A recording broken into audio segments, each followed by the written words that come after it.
It is 12 o'clock, and I would like to welcome each of you to our regular, our call board meeting for June 4th at noon. And at this time, we will have our invocation by Ray Hare, followed by our Pledge of Allegiance. Let's bow our heads. Heavenly Father, we just thank you so much for this beautiful day. God, we ask that the words spoken and the decisions and the actions taken today fall under your guidance and blessing. God, we ask all of this in your name. Amen. Amen. Pledge allegiance to the flag of the United States of America and to the republic for which it stands, one nation, under God, indivisible, with liberty and justice for all.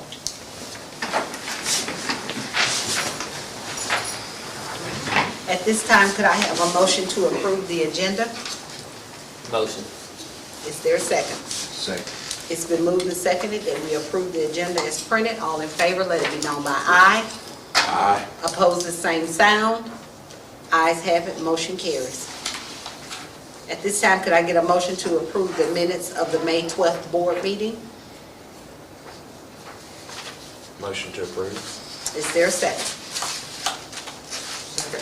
It's been moved and seconded that we approve the minutes of the May 12th, 2026 board meeting. All in favor, let it be known by aye. Aye. Opposed, the same sound. Ayes have it, motion carries. We've all been presented with our financial reports that we received in our email earlier, and your paper copies are in your packets. Any questions that you have, please direct them to Ms. Bethany Waters, and again, we always are appreciative of her hard work. All right, at this time, we'll have Ms. Brianna Upchurch from the Alabama Examiners of Public Accounts to present our audit results for the fiscal year 2025. Thank you.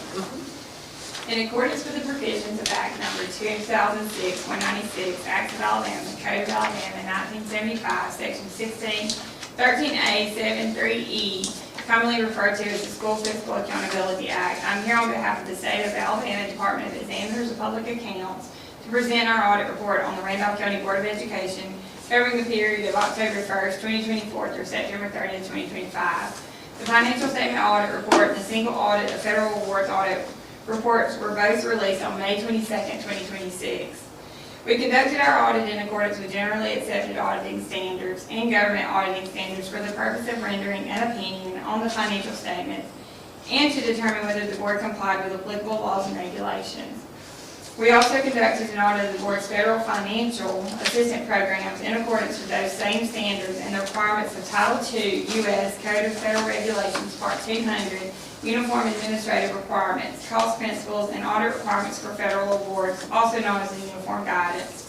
We issued an unmodified opinion on the board's financial statements as of and for the fiscal year ended September 30th, 2025. This means that the financial statements are presented fairly in accordance with generally accepted financial accounting principles. In addition, we issued an unmodified opinion on the board's major federal financial assistance programs, which for the fiscal year was the Child Nutrition Cluster. The local school selected for comprehensive testing was Woodland High School. All other schools were subjected to limited testing. We reported the following findings in our report. Finding 2025-001 reads as the following. The Randolph County Board of Education, also known as the board after this, Accounting Procedures Manual prescribes local school and central office bookkeeping procedures. This manual requires at least 2 board employees be involved in all cash collection, cash receiving, and cash disbursement functions. For concession and snack sales, an inventory of items purchased, items sold by sales price, and items unsold should be reconciled to the cash collected. A master receipt should be issued immediately after accounting and verifying the amount of money received. The person presenting the funds for receipt should wait for a master receipt to be prepared, verify the information on the master receipt before leaving the office, and ensure appropriate supporting documentation accompanies the funds collected. Additionally, deposits should be made in tax and on a daily basis. At Woodland High School, the following issues were noted with snack sales, concessions, and ticketed events. Duties were not adequately segregated for receiving, recording, and depositing cash received for snack sales and ticketed events. In addition, for ticketed events, a former bookkeeper filled out receipt books for their teachers and issued master receipts for these events. During the audit period, the board determined a personal Venmo and Square account was utilized by a local school employee for snack sales. Our review of snack sales revealed there was no documentation provided to prove money collected using the personal Venmo and Square account was subsequently deposited to the school's official bank account. The school failed to maintain inventory records for items sold as concessions or perform a reconciliation between items purchased, sold, or unsold, and amounts collected. Snack sales were not always received in the master receipt book posted to the general ledger and deposited timely. The master receipt book for the period of October 24, 2024 through March 27, 2025 was not available for review. Change cash for ticketed events was not always deposited at the end of each event with up to 27 days observed between the original event and the deposit of the change cash. The board did not ensure that receipt and deposit duties were adequately segregated and cash received from snack and concession sales and ticketed events was accounted for properly. As a result, cash received was exposed to the risk of loss or theft, and we were unable to determine all cash collected was properly recorded and deposited. Finding 2025-002. The financial procedures for local schools prescribed by the State of Alabama Department of Education has established guidelines for local school expenditures. Additionally, the Randolph County Board of Education's Accounting Procedures Manual provides guidance on the types of disbursements that are allowable from public local school funds. Generally, funds are to be expended for the general operation of the school or a specific purpose for which the funds were collected. This manual also states that the use of school funds for the personal use of any member of the school staff is prohibited. Further, this manual prohibits school employees from using the school's tax exemption for personal purchases. Tests performed at Woodland High School revealed at least 21 expenditures did not include adequate documentation to demonstrate an allowable educational purpose. After additional inquiry, documentation was provided to demonstrate an allowable purpose of the disbursements, except for purchases made by the former bookkeeper totaling $527.39 that were personal in nature and were made through a vendor account set up exclusively for the local school, which exempted the purchases from sales tax. The local school failed to ensure that all purchases were made in accordance with established policies and procedures of the board. As a result, numerous purchases were not properly documented, which resulted in public money being spent for unallowable purposes. At the conclusion of the audit, the unallowable purchases totaling $527.39 were repaid by the former bookkeeper. Finding 2025-003. The financial procedures for local schools prescribed by the State of Alabama Department of Education provides procedures and requirements for fundraising activities. Further, the Randolph County Board of Education's Accounting Procedures Manual provides for the use of a fundraising activity authorization form, which should be completed and approved by the principal prior to the start of the fundraiser and within a reasonable time after completion of the fundraising activity. A form should be submitted to the principal that documents the results of the fundraiser. Upon reviewing the county records at Woodland High School, it was determined that receipts were coded to fundraisers. However, the local school was unable to provide any documentation to demonstrate fundraisers were approved prior to the start of the fundraiser, or that a fundraising activity completion form was submitted to the principal to document the results of the fundraisers. The local school failed to follow established policies and procedures related to fundraisers. As a result, we were unable to determine if all fundraisers operated at a profit and that all money received from fundraisers was properly recorded and deposited. The entire report is available on our website at allison.legislature.state, al.us, EPA audit reports under the audit reports tab. So this concludes my presentation. I'd like to thank you and your central office staff for your assistance and cooperation during the audit process. Thank you. And if y'all remember, we talked about this whole situation, and they interviewed the former employees that were involved about not following our procedures, and they did pay back their part that could be shown that was not properly done. So no employees that were involved in that are still here. Any question that they asked you? Any question? Actually, I can't answer questions at this time. We have to Okay. send it to Montgomery, but Okay. we can answer questions. It just has to go through our main office. Okay. Thank you for And they that. have my contact number if y'all need to reach me. Thank you Brianna. for that, and thank you, Superintendent Jacobs, for clarifying to our audience Yeah. about those indiscretions and that they have been properly taken care of. All right, at this time, we ask that we approve, number 7, we approve the budget amendment for the fiscal year 2026 budget, which is included in our packet. Do I have a motion? Motion to approve. Is there a second? Second.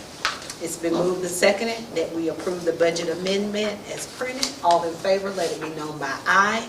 Aye. Opposed, the same sound. Ayes have it, motion carries. At this time, we turn it over to the superintendent. All right, in your packet, the next sheet will be a copy of the water quality report from Woodland. We will eventually, we'll get these reports from all of our water systems, so I just like to share those with you that, you know, our kids are actually having good drinking water at their place. So that's just a copy of that report. The next sheet is a broadcast statement that we're going to put in our athletic handbook. This is just outlines who can come on our campuses and do audio and video of our athletic events and things like that. It's just, that way we don't have bukus of people coming in for that. We know who it's going to be. We know who those people are. Kaylin, do you have anything to add to that? They'll have to get a, what will they have to have? If somebody wanted to video it widely, they got to. Well, now, regular person can. This is like for, This is, it's mainly for broadcast Yeah. purposes. The legislature passed a law a couple of years ago that gave the schools the exclusive right to decide who could do it, when they could do it, and how they could do it.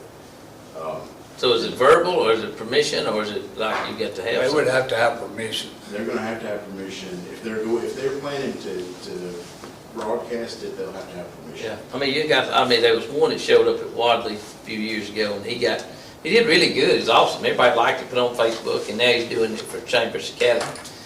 And I know him, but, you know, I think it'll get where, and, you know, people are making videos from stuff. It might be something that you have to get to be on that field, you just gotta go by from the principals, you gotta give you, you know, before, you just can't show up and get permission. Right, and that's kind of what it's for. Yeah. There was times that down here, I know when RCHS went pretty deep in the playoffs a few years ago, there were several showed up. Yeah. Right, we've had multiple outlets that will show up, and sometimes that outlet, so primarily we use high school sports to broadcast video and audio. And they've been great partners. They show up, they pay dividends back into the schools for the ability to do all of this. But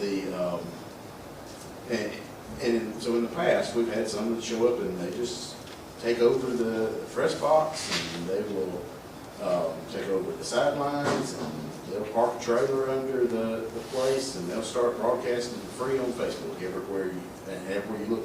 And at that point, if they're broadcasting the video free, everybody's gonna go to the free spot instead of where we're charging for them to view that video stream.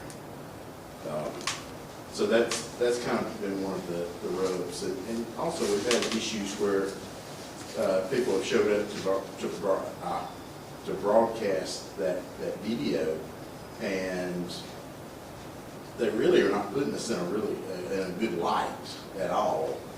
And so we're trying to cut down on the number of people that can come in and do that, and how they're portraying us. Well, I mean, with a parent, let's say, we'll take Jaquez Wilkes, he got a lot of publicity, and, and let's say somebody comes and was film him, let's say would have done that, and put him in a negative light, because there was some penalties and some things that, he probably would take back, and, I mean, that parent says, I don't want him filmed. Right. I don't want him, we That's can't go in why- the classroom and film. How does he get to show up? Now, what we've got, the schools have control over who can Right, come in. This is just formalizing what the agreement's been for Yeah. years. Yeah, I got you. I think it's gonna get to where they're gonna have you just can't show up game day, Right, you and gotta that's get what- a permit. and that's what Yeah, this- I think that's coming, because everybody wants to put something on Facebook, whether it's good or bad. So, Yeah. anyway, Right, the next sheet is unmanned aircraft system drone usage. I know y'all have been at ball games and you've seen drones flying around, and there's been a question of who can fly them, where can they fly them. So Kalen got this. This is the law, correct? So, it all started last fall, really. I contacted the FAA to make sure, because the AHSAA said that for competition, you can now use drones. So I contacted the FAA to make sure what we need to check and make sure that we have qualified people to operate these drones, that somebody that they found on the streets, not just coming over here and flying above everybody's head. And so that's the culmination of the conversations I had with the FAA. What we don't want is, people are not allowed to fly drones over the stands or over the field where the action is taking place. It also talks about where they can take off from, what they have, what licenses needs to be. Just like Kalen said, otherwise you might have, lots of people have drones. You could show up on Friday night and there might be a dozen drones flying around over there, running into each other and doing whatever. So it just puts some guidelines out there, and we're gonna have our coaches send this to all of to visitors coming, so we know, because that's where part of the issue is come in from visitors that, fly them in inappropriate areas. They'll be taking off and landing close to where the kids having their, what I used to call paper cup football. And you don't want all that, being around your kids and all. They've been using them to scout. Yeah. Of course, now, with Huddle, there's a lot, the schools put their own out there at times, to see. But technically, you could come in from another school and to scout one. I would, as long as they fall under this, or is there anything not anything that regulates that, is So we're not allowed to regulate any airspace. The FAA says that is theirs. We can't touch airspace, but we can prohibit people from operating a drone from any campus. So if I'm standing out at the football field, I can't operate the drone under what we're putting about now. And you also cannot take off and land. Now, if they step across the road, we can't say anything about what they do on that land. And we can't regulate that airspace. So what we're proposing is that we just, no operations from our campuses. So somebody could stand at my daddy's house in Wadley and fly a drone over across the field, yes. knock out somebody going for a touchdown, the opposing team or whatever. Really, you can see them. They fly them things 70 miles an hour. So, And they got those 4 little propeller blades that could chop somebody up pretty, if they fell in the stand, they could injure several people. You could alter the game a little bit. If you was good enough. They are. But anyway. yeah, But and the only people that can really regulate this is the FAA, and that's what they will tell you, is that they are the only ones with the power to do that. And we can't even have our law enforcement step over there and say, hey, we don't think you're doing this right. Our law enforcement has to take their name, all their contact information, then contact the nearest FAA office and make the complaint, and the FAA will investigate. And so it's really not even something you can stop immediately unless there really isn't a way to stop it. So, we're gonna comply with the best things we can for getting that going. Our summer camps and summer school starts next week, so we're really excited about that. I don't have an exact number of how many we invited, but that is something that is really good for our children to get a little extra help for the ones that need it, and kind of keep us going the way we need it to go.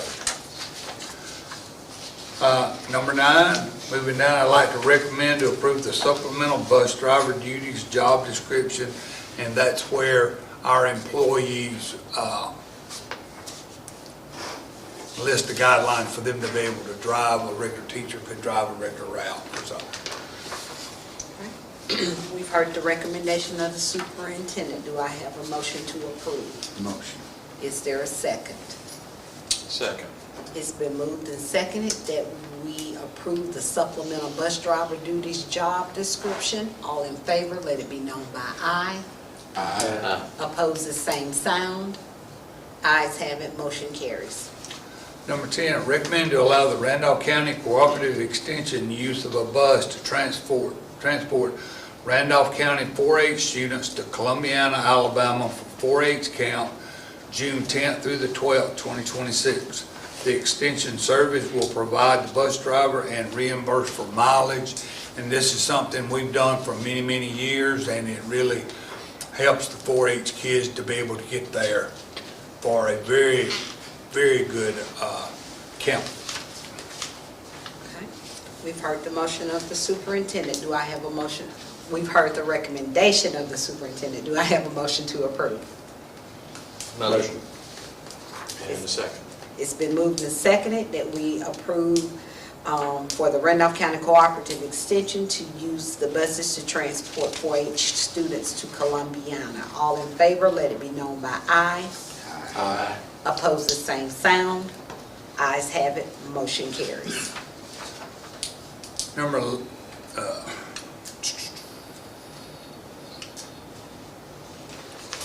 I got that one, maybe. Number 11, recommend to approve Michael Hill at the Transportation Department for additional work hours up to 172 hours, beginning May 22nd through July 31st.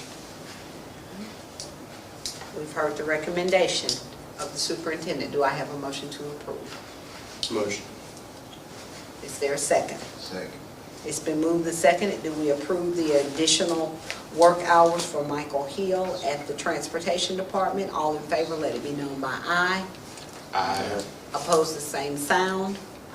Ayes have it, motion carries. Number 12, recommend to approve the bus drivers for the summer reading program for a full day, Monday through Thursday, at $100 per day. Hey, what is that? That's for, we'll have certain pickup spots around each community to pick up kids to bring them to the summer school program. Good deal. Thank you. We didn't have what we were gonna pay them when we approved everybody else's pay. You know, they don't go door to door, but they have certain pickup spots to help kids get to and from summer school. We've heard the recommendation of the superintendent. Do I have a motion to approve? Motion. Is there a second? Second. It's been moved and seconded that we approve the bus driver pay for the summer reading program. All in favor, let it be known by aye. Aye. Opposed, the same sound. Ayes have it, motion carries. Number 13, recommend to approve the joint purchasing agreement with Alabama CNP Cooperative for the procurement of supplemental grocery items and supplies for a minimum term of 1 year commencing July 1, 2026 through June 30th, 2027. We've heard the recommendation of the superintendent. Do I have a motion to approve? Motion to approve. Is there a second? Second. It's been moved and seconded that we approve the joint purchasing agreement with the Alabama CNP Cooperative. All in favor, let it be known by aye. Aye. Opposed, the same sound. Ayes have it, motion carries. Number 14, recommend to approve the personnel action sheet. Okay. We've heard the motion, the recommendation of the superintendent. Is there a motion to approve? Motion. Is there a second? Right on time. Is there a second? Second. Okay, so I think it's Paul made the motion and Daniel made the second. It's been moved and seconded that we approve the personnel action sheet. All in favor, let it be known by aye. Aye. Opposed, the same sound. Ayes have it, motion carries. I got a question. Okay. I want to look at, what are we paying substitute teachers right now? What's their pay? 75 and 85. 75 and 85? Yeah, Well, we raised it last year. Okay. Last year we went up, because we were 65 and 75, so I think Okay. last year we bumped it up $10 more. Good deal. I just want to stay, that's in line with everybody Stay else. competitive with You know, everybody. because man, the cost of living is just, I know we ain't got money to give away, but we also, it's hard, I just, you know. Now, we may have some more personnel issues to hire because this personnel action sheet is gonna open up some more things in the system, so, when we get everything ready, I'll see if we can get together and maybe have a call meeting before the fourth, holiday and get these people on board. That's the tough thing about hiring during the summer is when you hire, you open up a spot sometimes in your own system, so. We'll try to avoid that and try to do it as quickly and as efficiently as possible. Appreciate y'all coming, getting this done so we can move on with what we've got. We're getting some good applicants and getting some good people in the system. Yes, sir. All right. Anything else? All minds are clear? With that being said, we are adjourned.